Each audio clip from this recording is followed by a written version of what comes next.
Hello friends, कैसे हैं आप सब? बढ़िया। चलिए फ्रेंड्स, अभी हम देखने जा रहे हैं एक जबरदस्त और इम्पोर्टेंट सवाल। ये सवाल कई बार परीक्षा में पूछा हुआ है, रीमान इंटीग्रेशन से संबंधित है।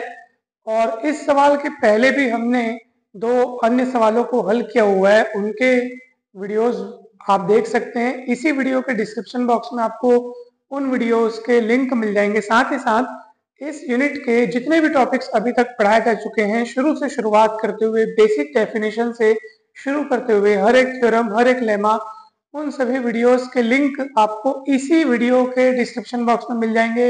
लेक्चर क्रमांक अनुसार आपको सारे वीडियोस मिलेंगे। दोस्तों, बस आप लाइन से सारे वीडियोस देखते जाइए, हर एक कंसेप्ट आपको क्लियर हो जाएगा, हर एक बेसिक नॉलेज आपको मिलेगी। और उन वीडियोस को देखने के बाद फिर आपको इन सब टॉपिक्स में कोई भी डाउट नहीं रहेगा दोस्तों। तो जरूर देखिएगा। अब चलिए हम इस सवाल को पढ़ते हैं, ठीक है, और देखते हैं कि क्या कहता है। और इसी प्रकार के दो अन्य सवाल ठीक इस वीडियो के पहले के दो वीडियोस में सॉल्व किए हुए हैं, उन वीडियोस को जरूर देखिएगा दोस्तों। तो चलिए, यहाँ पर हमारे पास एक फंक्शन दिया हुआ है f x is equal to x square, ठीक है, जहां x belongs to closed interval 0 to a, जहां a जो है वो कोई पॉजिटिव नंबर है, ठीक है, a इज ग्रेटर देन 0। तब हमें दर्शाना है कि f belongs to r closed interval 0 a, अर्थात इसका अर्थ क्या है दोस्तों? हमें यह दर्शाना है कि ये फंक्शन f इस क्लोज्ड इंटरवल 0 टू a में क्या है? रीमान समाकलनीय है, रीमान इंटीग्रेबल है इस इंटरवल में। ऐसा हमको यहाँ पे सिद्ध करना है, ठीक है। हमको ये दर्शाना है कि f क्या है? क्लोज इंटरवल 0 टू a में क्या है? ये रीमान इंटीग्रेबल है। साथ ही साथ ये इंटीग्रल की वैल्यू जो है वो a³/3 है, ये हमको दर्शाना है दोस्तों, ठीक। बहुत ही सरल काम है। सबसे पहले हम क्या करेंगे, इस क्लोज्ड इंटरवल 0a को क्या करेंगे? n बराबर भागों में विच्छेदन करेंगे। यानी n बराबर भागों में क्या करेंगे? अपन इसको बांटेंगे, ठीक है। अब बांटेंगे कैसे? अब बांट करके हम लोग क्या करेंगे? विभाजन p तैयार करेंगे कुछ इस तरह। तो अब आप सोच रहे होंगे कि सर ये विभाजन के जो बिंदु हैं वो किस तरह से लिए गए हैं? दोस्तों, बहुत सरल काम है ये। देखो, हमारे पास इंटरवल दिया है 0 टू a, तो ये 0 हो गया, ये a हो गया, ठीक है ना भाई। इसको मैं इस तरह से लिख लेता हूं, ये 0 और ये हो गया a। ऐसा 0 टू a वाला इंटरवल हमको मिल चुका है। अब सुनिए ध्यान से, हमको इसको किस तरीके से बांटना है? n बराबर भागों में बांटना है। तो जब n बराबर भागों में हम इसको बांटेंगे तो प्रश्न ये उठता है कि सर वो हर भाग की, जो n बराबर भाग होंगे उसमें से हर भाग की लंबाई क्या होगी? तो दोस्तों, हर पार्ट की लंबाई जानने के लिए आपको क्या करना पड़ेगा? देखो, इस a में से 0 को माइनस करो तो क्या होगा बताइए? तो ये हो जाएगा a माइनस 0, और बटे में आप वो लिखो कि आप टोटल कितने भागों में इसको बांटना चाहते हैं। तो हम कुल n भागों में इसको बांटना चाहते हैं, n भाग इसके करना चाहते हैं। तो इतना माइनस इतना अपॉन n कर दो तो कितना मिलेगा बताओ? a/n। तो ये जो a/n मिला है ना, वो आपको प्रत्येक भाग की लंबाई बताएगा। यानी ये क्लोज्ड इंटरवल 0a जो है, जब n बराबर भागों में बढ़ जाएगा तो प्रत्येक उप अंतराल की लंबाई, प्रत्येक सब इंटरवल की लंबाई कितनी होगी? ये a/n होगी। यानी कि अब 0 के बाद अगला वाला बिंदु जो आप ढूंढना चाह रहे हैं, ठीक है, विभाजन का जो बिंदु है, वो इस 0 में इस a/n को जोड़ दो तो क्या मिलेगा? a/n। तो ये अगला बिंदु आपको मिल गया a/n। फिर इस a/n में फिर उतना ही a/n और जोड़ दो तो अगला मिलेगा 2a/n। फिर इस 2a/n में फिर आप a/n उतना ही और जोड़ दो तो 3a/n हो जाएगा। इसी तरीके से आगे चलते जाएगा और लास्ट में कौन मिलेगा दोस्तों आपको? देखो ना, ये देखो, इसी तरीके से उसी को यहाँ पे लिखा हुआ है। देखो, पहला बिंदु कौन है? 0 है, ठीक है। पहला बिंदु तो वही है जहां से अंतराल शुरू हुआ है। अंतराल हमारा 0 टू a है, इसलिए पहला बिंदु 0 होगा। फिर इस 0 में आपने a/n जोड़ दिया, फिर a/n में फिर से a/n और जोड़ दिया तो 2a/n हो गया, फिर 3a/n मिलेगा। इसी तरीके से आगे चलते जाएगा और ये आरवा उप अंतराल में आपको मिलेगा r-1 a/n r/n, और फिर ये आगे चलते जाएगा और ये nवा उप अंतराल में n-1 a/n, और एक कदम और आगे बढ़ोगे तो na/n, जिसमें n कट के आपको a मिलेगा। और लास्ट वाला बिंदु तो a ही है, आप देख लो। तो इस तरीके से ये पार्टीशन तैयार हुआ है, इस तरीके से विभाजन तैयार हुआ है दोस्तों। अब ये इसका हो गया आरवा उपअंतराल, ठीक है, ये आरवा उपअंतराल हो गया। मतलब आर की वैल्यू 1 2 3 4 एन तक क्या प्रयोग करके आप यहाँ से आसानी से देख सकते हो कि पहला उपअंतराल हमारे पास क्या है। तो आर की वैल्यू 1 रख दो तो आपके पास ये 0 to a बटे n, ये आपको पहला उपअंतराल मिल जाएगा। आर की वैल्यू 2 रखोगे तो दूसरा उपअंतराल यहाँ से मिल जाएगा। तो ये जनरलाइज तौर पे लिखा है कि ये आरवा उपअंतराल है, किसके लिए, r is equal to 1 2 and so on up to n के लिए, ठीक है। चलिए अब दोस्तों जिस तरीके से फंक्शन हमको यहाँ पे दिया हुआ है ना, एफ एक्स बराबर एक्स स्क्वायर, जहाँ x belongs to closed interval 0 to a, जहाँ a पॉजिटिव नंबर है, तो इतना देख करके ये आराम से पता चलता है, ये बहुत आसानी से पता चलता है कि f एक इंक्रीजिंग फंक्शन है, अर्थात f एक वर्धमान फलन है। और आप इसका ग्राफ भी देख सकते हैं इस तरीके से। तो यहाँ पे इस बात को क्यों ध्यान दिया जा रहा है, इस बात को क्यों ध्यान दिया जा रहा है दोस्तों कि f एक इंक्रीजिंग फंक्शन है, वो इसलिए क्योंकि इंक्रीजिंग फंक्शन है ना, तो हमारे पास एक प्लस पॉइंट है कि हमको ना किसी भी सब इंटरवल में जैसे आपको फंक्शन का इंफिमम और सुप्रीमम वैल्यू देखना है तो इसमें चिंता की बात ही नहीं है। जैसे आपने आरत सब इंटरवल लिया, अब उस आरत सब इंटरवल के जो बिंदु है उसको आपने ऐसे फंक्शन के ग्राफ से मिलाया, तो फंक्शन के ग्राफ का आपको कितना हिस्सा मिला। अब आपको इनफिमम और सुप्रीमम पॉइंट देखना, तो ऑब्वियस सी बात है इस ग्राफ का सबसे निचला बिंदु कहाँ पे है, यहाँ पे है, वो किस पॉइंट के करस्पॉन्डिंग मिल रहा है, इस पॉइंट के करस्पॉन्डिंग मिल रहा है। तो इस पॉइंट को आप फंक्शन में जा करके एक्स के स्थान पर रखोगे दोस्तों, कितना रखना है, आर माइनस 1 ए बटे एन, यहाँ रखोगे, स्क्वायर करोगे तो वो आपको मिलेगा इनफिमम वैल्यू। आप देख लो, देखो इनफिमम ऑफ एफ, फंक्शन की इनफिमम वैल्यू जिसको अपन स्मॉल एम आर से व्यक्त किए हैं, वो कैसे मिलेगा। यहाँ पे आप पहले ग्राफ में देखो कि आरवें उप अंतराल में यानी आरत सब इंटरवल में, आरत सब इंटरवल के करस्पॉन्डिंग फंक्शन के ग्राफ का कितना हिस्सा हमको मिल रहा है, उस हिस्से में अभी क्या फंक्शन इंक्रीजिंग है, ऐसे चल रहा है। तो ऑब्वियस सी बात है जब वो ऐसे पढ़ रहा है तो उसका सबसे कम यानी सबसे इनफिमम वाला वैल्यू जो है वो इस शुरुआती बिंदु के करस्पॉन्डिंग मिलेगा। भाई पिछले वीडियो में इस चीज को और अच्छे से समझाया गया था, आप देखिएगा जब अपने पास मान लो फंक्शन का ग्राफ ऐसे जिगजैग टाइप का होता, ठीक है, जिगजैग टाइप का होता। अब आपको कहा जाए भैया फंक्शन का मान लो आरवा उपअंतराल ये होता, चलो ये ऐसे और ये ऐसे इस टाइप से, ठीक है, ये आरवा उपअंतराल में ऐसे लिखता हूँ x r minus 1 x r, इस तरीके से। अब आपको बोला होता भैया आरवे उपअंतराल में फंक्शन का इंफिमम और सुप्रीमम वैल्यू, तो अब पहले आरवे उपअंतराल यानी आरत सब इंटरवल के करस्पॉन्डिंग फंक्शन का कितना हिस्सा मिल रहा है आपको, ये हिस्सा मिल रहा है, देख। अब इसमें आप देखो कि फंक्शन इस ये जो ग्राफ आपको मिल रहा है इसमें सबसे निचला बिंदु कौन सा, मतलब ऐसा बिंदु खोजो मान लो थोड़ा सा और इस तरीके का, ऐसा बिंदु आप खोजो जो यहाँ से जिसकी हाइट सबसे कम है, तो ये बिंदु है। तो आपको ये जो है ना दोस्तों, ये वाला पॉइंट और इसकी जो हाइट है यहाँ से, ये आपका स्मॉल एम आर हो जाता है, जो कि ना तो इस पॉइंट के करस्पॉन्डिंग मिल रहा है ना तो इस पॉइंट के करस्पॉन्डिंग मिल रहा है, आपको बीच के कोई और पॉइंट के करस्पॉन्डिंग आपको इनफिमम वैल्यू मिल रहा है। और सुप्रीमम वैल्यू अगर आपको चाहिए होता तो आप देखते कि इतने हिस्से में सबसे ऊपर वाला पॉइंट ये वाला है, यानी कि ये वाली हाइट आपको यदि कैपिटल एम आर जो कि इस पॉइंट के करस्पॉन्डिंग मिल रहा है, न तो इस पॉइंट के करस्पॉन्डिंग न तो इस पॉइंट के करस्पॉन्डिंग, बल्कि बीच के किसी पॉइंट के करस्पॉन्डिंग आपको मिल रहा है। तो ऐसा क्यों हुआ, क्योंकि फंक्शन बढ़ता घटता टाइप का है और ये क्या है, सीधा बढ़ता हुआ है। तो जो सीधा बढ़ता है ना उसके लिए इनफिमम वैल्यू निकालने के लिए सबसे मतलब आरएच सब इंटरवल में जो सबसे कम वाला यानी कि जहां से शुरुआत हो रही है उसकी उसी के करस्पॉन्डिंग आपको इनफिमम वैल्यू मिलेगी। और जो सबसे लास्ट वाला पॉइंट आरएच सब इंटरवल का, ठीक है ना, यहाँ से यहाँ तक का सब इंटरवल है, तो सबसे अंतिम बिंदु जो है ये वाला, उसके करस्पॉन्डिंग आपको ये सुप्रीमम वैल्यू मिलेगी क्योंकि फंक्शन सीधा बढ़ रहा है, ठीक है। तो इसलिए आरत सब इंटरवल में फंक्शन की इनफिमम वैल्यू जाने के लिए इस बिंदु को आप यहाँ पे रखो, तो ये आपको मिलेगा इनफिमम वैल्यू। आप देख सकते हैं एम आर इतना, इतने का स्क्वायर यानी इतने का स्क्वायर, और आर इज इक्वल टू 1 2 3 4 ऐसे एन के लिए। इसका मतलब ये है दोस्तों कि आप ऐसे हर सब इंटरवल के लिए फंक्शन की इनफिमम वैल्यू निकाल सकते हो। आर की वैल्यू 1 रखोगे तो पहले सब इंटरवल के लिए फंक्शन की इनफिमम वैल्यू मिलेगी, आर की वैल्यू 2 रख के देख लो तो दूसरे सब इंटरवल में फंक्शन की इनफिमम वैल्यू कितनी है ये आपको पता चलेगा। इसी तरीके से आपको सुप्रीमम वैल्यू चाहिए फंक्शन की तो क्या करना पड़ेगा, देख लो इस हिस्से में फंक्शन का सबसे मतलब ग्राफ का उच्चतम बिंदु कहाँ पे, यहाँ पे है, जो कि इस बिंदु के करस्पॉन्डिंग मिल रहा है। तो इस बिंदु को उठा करके आपको यहाँ पे फंक्शन में x के स्थान पर रखना है। तो ये जब इतना यहाँ रखोगे, स्क्वायर करोगे तो ये हो जाएगा आर स्क्वायर ए स्क्वायर बटे एन स्क्वायर। इसको अपन सुप्रीमम ऑफ एफ को यहाँ पे कैपिटल एम आर से व्यक्त किए हैं। ठीक है, ये भी r is equal to 1 two and so on up to n के लिए होगा।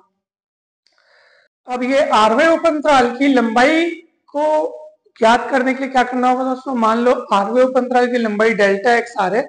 इसके लिए आपको इस बिंदु में से ये बिंदु को घटाना पड़ेगा। तो आपने जब घटा के देखा तो आपको ए बटे एन मिलेगा, क्योंकि ए बटे एन तो सभी उपअंतरालों की लंबाई है, समान लंबाई है, क्योंकि अपन ने बराबर बराबर भागों में बांटा है।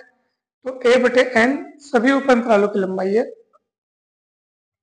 सभी के लिए। ठीक है, और r is equal to 1 two and so on up to n के लिए। अब देखिए दोस्तों, अब मेन काम अब शुरू होता है।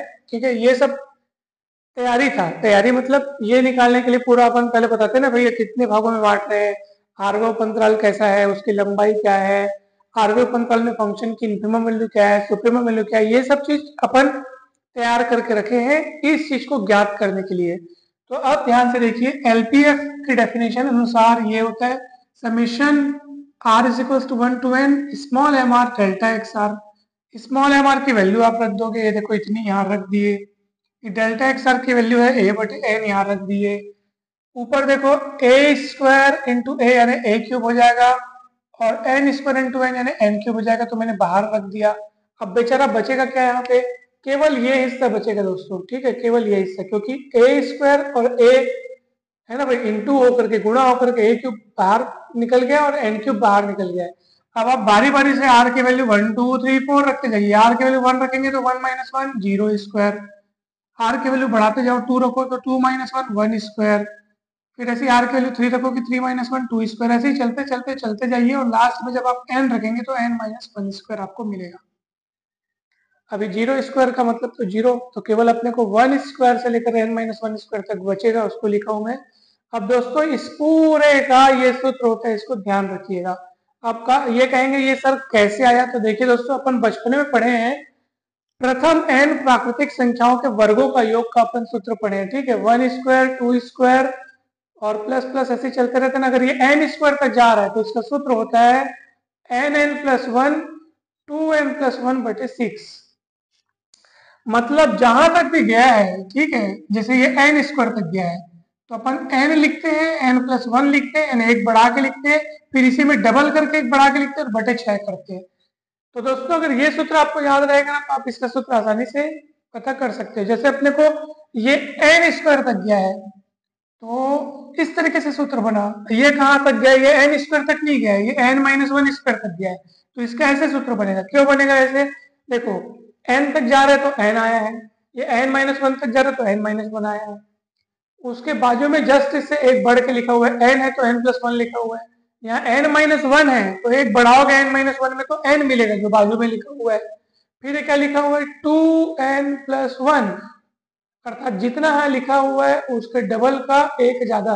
अब यहाँ कितना लिखा हुआ है 2n-1, तो 2n-1 के डबल से एक ज्यादा, तो 2n-2+1 दैट इज 2n-1।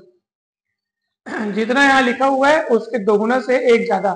तो आप ऐसा मत सोचना कि सर यहाँ तो माइनस दिखता है, दोस्तों वास्तव में इसके दोगुना से एक ज्यादा। तो जब इसका दोगुना करोगे एक ज्यादा करोगे तो टोटल कुल मिलाकर के आपको 2n-1 मिलेगा, और बटा में 6 रहेगा यहाँ भी इस टाइप से। ठीक है, और फिर आप देख सकते हैं कि एक एक ठोक एन कटा है तो एन स्क्वायर नीचे बचेगा, तो n-1 2n-1 और बटे में 6 बचा है, एन स्क्वायर बचा है और ए क्यूब बचा है।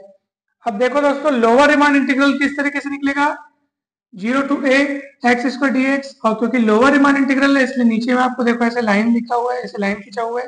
तो इसका मतलब क्या है कि अपन लोअर रिमांड इंटीग्रल अभी कैलकुलेट कर रहे हैं, जिसका फॉर्मूला क्या है, limit n tends to infinity LPF. ये एलपीएफ की वैल्यू इतनी निकाले हुए हैं उसको अपन रख दिए, ऊपर और नीचे एन स्क्वायर से भाग किए, किससे भाग किए, एन स्क्वायर से। तो ये इस तरीके से हो गया, देखो एन स्क्वायर से भाग कर रहे हैं तो अपन क्या कर रहे हैं, ऊपर में एक एक ठोक एन अलग अलग बटे कर देंगे। देखो ये n-1 के बटे में n और 2n-1 के बटे में n, तो हो गया ना एन स्क्वायर से भाग, एन बांट बांट के कर रहे हैं, और नीचे एन स्क्वायर से भाग करोगे तो एन स्क्वायर कटेगा तो 6 बस बचेगा। चलिए इसको अलग अलग बटे करोगे तो एन कटेगा और 1/n बचेगा, तो 1 - 1/n। इसमें अलग अलग बटे करोगे तो एन कटेगा 2 - 1/n। ठीक है, उसके बाद लिमिट ऑपरेट कर दो तो 1/n 0, 1/n 0, तो कुल मिला के आपके पास बचेगा 2/6 और कट के हो जाएगा 1/3, यानी a³/3 बचा दोस्तों, देख लो। ठीक है, a³ तो अपने पास शुरुआत से बचते आ रहा था, देखो a³ तो a³ बचा है और साथ में बटे में 3 है। तो इस तरीके से ये अपन ने लोअर रीमान इंटीग्रल कैलकुलेट किया दोस्तों। सोचो अगर आप अपर रीमान सम यानी यूपीएफ कैलकुलेट करते, क्योंकि वो करना है आपको ना भाई, ये तो अभी आधा काम हुआ है, अभी तो आपको यूपीएफ कैलकुलेट करना है, फिर अपर रीमान इंटीग्रल कैलकुलेट करना है। तो वही मैं आपको हिंट दे रहा हूँ कि यहाँ पे स्मॉल एम आर के बजाय क्या आता है, कैपिटल एम आर आता है। चलो मैं इसको रियल हिस्सा मिटा रहा हूँ दोस्तों, आप समझ लिए होंगे अच्छे से।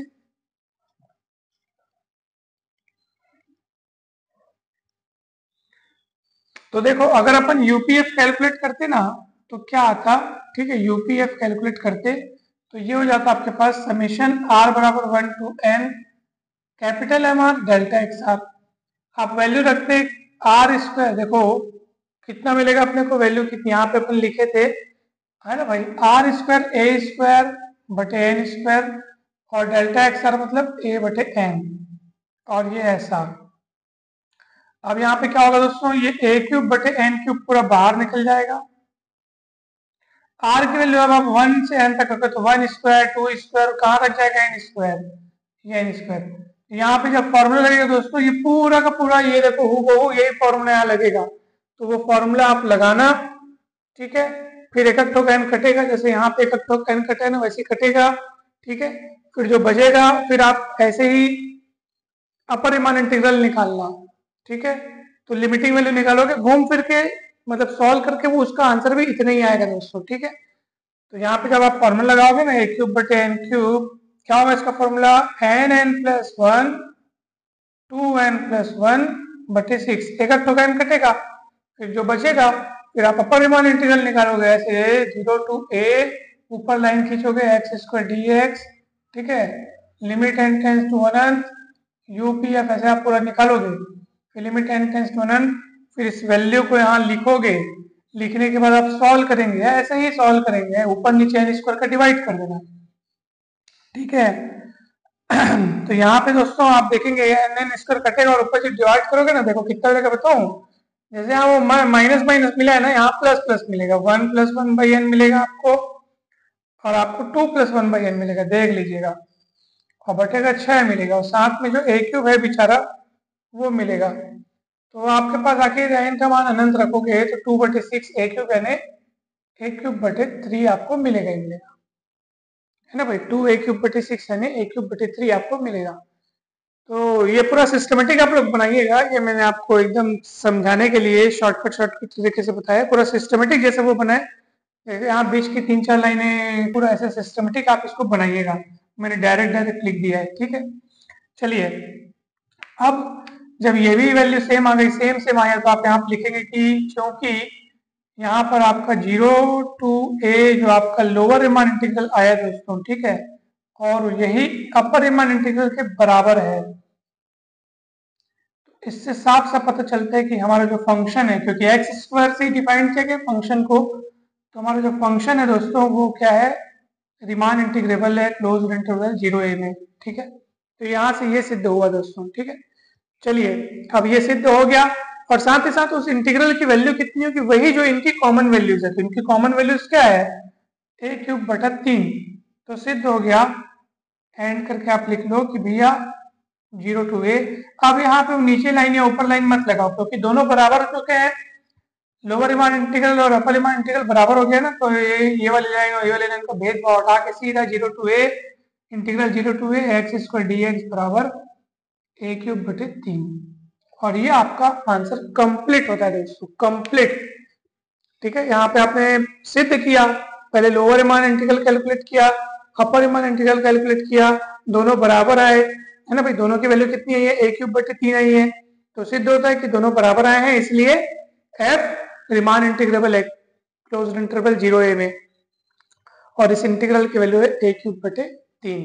तो इस तरह से ये सॉल्यूशन कंप्लीट होता है दोस्तों। मुझे पूरी उम्मीद है कि आपको ये बहुत अच्छे से समझ में आया होगा। अगर अच्छे से समझ में आया तो वीडियो लाइक करें, चैनल को सब्सक्राइब कर वीडियो को जरूर जरूर शेयर करें। आप सभी को बहुत बहुत धन्यवाद। जल्द ही मिलते हैं नेक्स्ट वीडियो में नए क्वेश्चंस के साथ और नए नए थ्योरम्स के साथ। दोस्तों इसके पहले के टॉपिक्स को आप जरूर देखिएगा और इसके भी जो पहले यूनिट्स हैं जैसे properties of real number, sequence and series, उन सभी टॉपिक्स के वीडियोस भी पूरे कंप्लीट तरीके से बनाए जा चुके हैं और उन सभी वीडियोस के लिंक आपको डिस्क्रिप्शन बॉक्स में मिल जाएंगे। साथ ही साथ आप प्ले लिस्ट में जाकर के भी अपनी आवश्यकता के अनुरूप वीडियोस देख सकते हैं। दोस्तों तो ये चैनल आपको बहुत हेल्प करेगा, इस चैनल को जरूर सब्सक्राइब कर लीजिए। ग्रेजुएशन के सभी सेमेस्टर की तैयारी के लिए आपको इस चैनल पर भरपूर सामग्री, भरपूर कंटेंट्स, वीडियोस वगैरह सब मिलेंगे। साथ ही साथ ग्रेजुएशन में तो ये चैनल आपको काम आएगा ही आएगा, लेकिन साथ साथ जब आप आगे कॉम्पिटिटिव एग्जाम की तैयारी करेंगे तो उसके लिए भी आपको बहुत हेल्प मिलेगी इस चैनल से। तो जरूर सब्सक्राइब करें और वीडियोस को दोस्तों के साथ शेयर करें। दोस्तों अगर आप हमारे व्हाट्सएप ग्रुप से जुड़ना चाहते हैं तो डिस्क्रिप्शन बॉक्स में हमारा व्हाट्सएप नंबर दिया होगा, वहां से कांटेक्ट करके आप ग्रुप में भी जुड़ सकते हैं। आप सभी का बहुत बहुत धन्यवाद। जल्द ही मिलते हैं नेक्स्ट वीडियो में।